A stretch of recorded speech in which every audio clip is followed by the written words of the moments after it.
We're now going to talk about the changes in the QC module since the upgrade to v1.3. If we look at the QC module, we can see we've got standard QC, which in effect is the old module, and a new module called Haematology QC. If we select Haematology QC, we can see that the results are displayed in a tabulated form with the lot number, the level and the instrument to which those controls were tested through.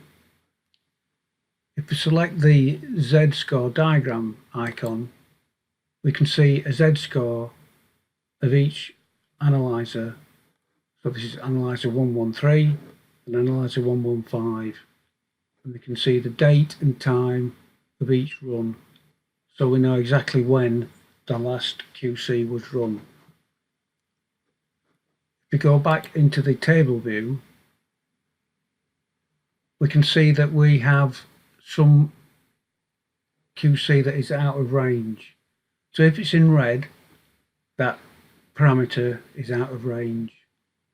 We've dealt with these three, and if we want to review failed QC runs, we can just select only unreviewed failed QC runs, or we can select them directly from the list. If it's a failed QC run, as well as the parameter being displayed in red, we can see here if we add that, it says run to be reviewed. If we select that column, we can see that we have three options. We can reject, and if we reject, we have an option to exclude the run from statistics. We can accept, which means that the results are included in the statistics, and ignore QC run, which means that run is totally ignored and not included in the statistics. If you select either of these three options, we have to add either a coded comment or a free text comment.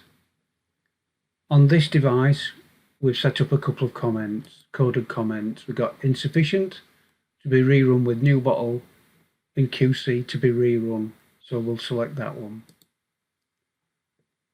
If we want to reject but include that run in the statistics, we select reject, and we don't tick that box.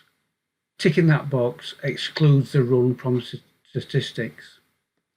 So let's go back to the original option of ignoring QC run, and then we'll press save.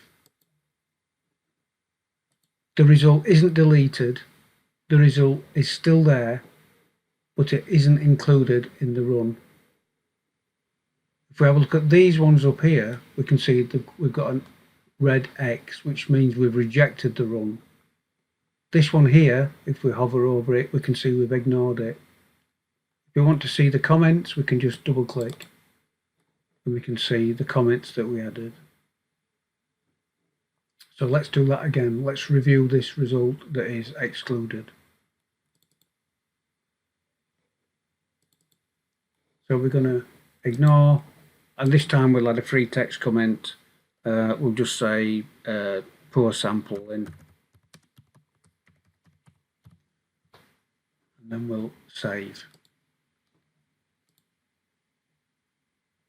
So now we should be able to see that we've got comments against all the rejected results, and depending on the option, we've either rejected them totally and we've made the decision to exclude from the statistics or include, or we've ignored, which means that those results aren't included in the statistics. If you want to have a look at the results graphically, we can do by selecting the option here, the LJ charts, where we can view either tests, devices. So if we want to look at the hemoglobin, for example, on the high across two results, we select it and press show, and then we merge the graphs.